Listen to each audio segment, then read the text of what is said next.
अगर आप शेयर बाजार में पैसा लगाते हैं तो ये जानना बहुत बहुत जरूरी है कि अगर कुछ गड़बड़ हो जाए तो क्या करें, अपने अधिकार कैसे जानें। आज हम इसी पर बात करने वाले हैं। देखिए, निवेश की दुनिया में ना मुश्किलें तो आ ही जाती हैं।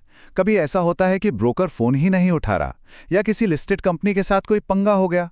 अब ये किसी के भी साथ हो सकता है, और ऐसे में परेशान होना जाहिर है। पर अच्छी बात यह है कि इसका एक हल है। और यहीं पे एंट्री होती है सेबी की, यानी securities and exchange board of India. ये इंडिया में पूरे मार्केट को रेगुलेट करते हैं, और इन्होंने ना निवेशकों की मदद के लिए एक बड़ा ही जबरदस्त सिस्टम बनाया है। ठीक है, तो आज हम क्या क्या देखने वाले हैं। सबसे पहले बात करेंगे उस एक टूल की जो हमारे काम आएगा, एससीओ पोर्टल। फिर देखेंगे कि शिकायत असल में करनी कैसे है, उसे ट्रैक कैसे करना है, और अगर बात ना बने तो फिर आगे क्या कदम उठाना है। तो चलिए शुरू करते हैं अपने पहले पॉइंट से, हमारा सबसे जरूरी टूल स्कोर्स पोर्टल। ये समझिए कि ये निवेशकों की शिकायतों के लिए एक सेंट्रल अड्डा है। तो ये स्कोर्स आखिर है क्या भला? देखिए, इसका पूरा नाम है SEBI complaints redress system. Simple भाषा में ये एक ऑनलाइन प्लेटफॉर्म है। इसे खास तौर पर हम जैसे निवेशकों के लिए ही बनाया गया है, ताकि हम अपनी शिकायतें बड़े आराम से ऑनलाइन डाल सकें और ये भी देख सकें कि उस पर काम कहां तक पहुंचा। मतलब सब कुछ आंखों के सामने। अच्छा, तो अब ये तो समझ आ गया कि स्कोर्स क्या है। तो फिर चलिए अब इसके सबसे जरूरी हिस्से पर चलते हैं। सेक्शन 2, अपनी शिकायत दर्ज कैसे करें, एक्शन प्लान क्या है। प्रोसेस बहुत सीधा है, बस 4 स्टेप्स हैं। सबसे पहले scores.sebi.gov.in पर जाकर रजिस्टर या लॉगिन कर लीजिए। फिर इन्वेस्टर कॉर्नर दिखेगा, उसमें कंप्लेंट रजिस्ट्रेशन को चुनना है।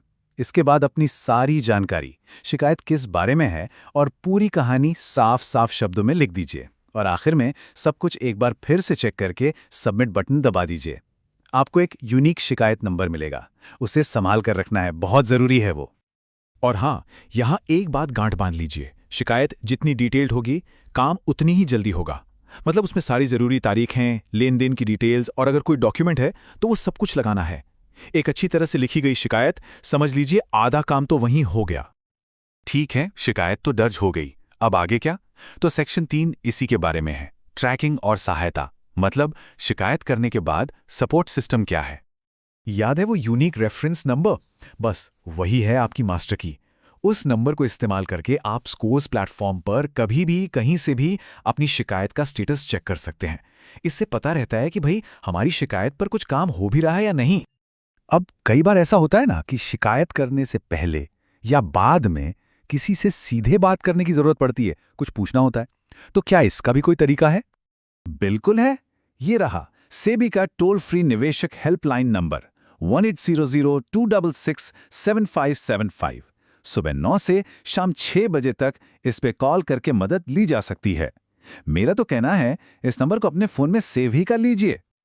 और अगर आप उन लोगों में से हैं जो ईमेल करना ज़्यादा पसंद करते हैं तो उसके लिए भी इंतज़ाम है। देखिए, अलग अलग काम के लिए अलग अलग ईमेल आईडी है। अगर स्कोर्स पर कंपनी की जानकारी अपडेट करवानी है तो अलग आईडी है, कोई जनरल सवाल है तो उसके लिए अलग, और सहारा से जुड़ी शिकायतों के लिए एक खास आईडी दी गई है। सही जगह पर ईमेल करने से जवाब जल्दी मिलता है।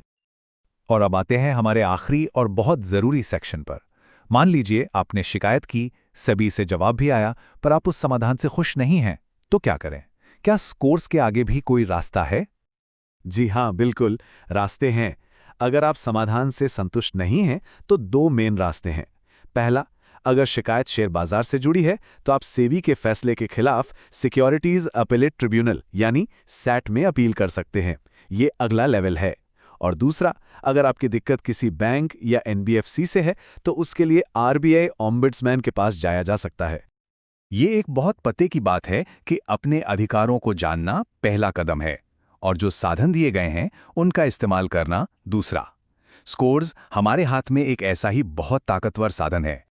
तो चलिए फटाफट से सब कुछ रिवाइज कर लेते हैं। एक इन्वेस्टर एक्शन चेकलिस्ट। पहला, शेयर मार्केट की कोई भी शिकायत हो सबसे पहले स्कोर्स पर जाइए। दूसरा, जो कंप्लेंट रेफरेंस नंबर मिले उसे कभी मत खोना। तीसरा, मदद के लिए टोल फ्री हेल्पलाइन का इस्तेमाल कीजिए। चौथा, अगर जरूरत पड़े तो आगे अपील करने के रास्ते भी याद रखिए। और हाँ, काम और आसान करने के लिए स्कोर्स का मोबाइल ऐप भी डाउनलोड कर सकते हैं। और अब जाते जाते एक सवाल मैं सबके लिए छोड़ के जा रहा हूं। जब हमारे पास स्कोर्स जैसा इतना जबरदस्त और पावरफुल टूल है, तो फिर भी वो कौन सी सबसे बड़ी रुकावट है जो आज भी कई निवेशकों को अपनी आवाज उठाने से रोकती है? इस पर सोचिएगा जरूर। इस जानकारी को समझने के लिए शुक्रिया।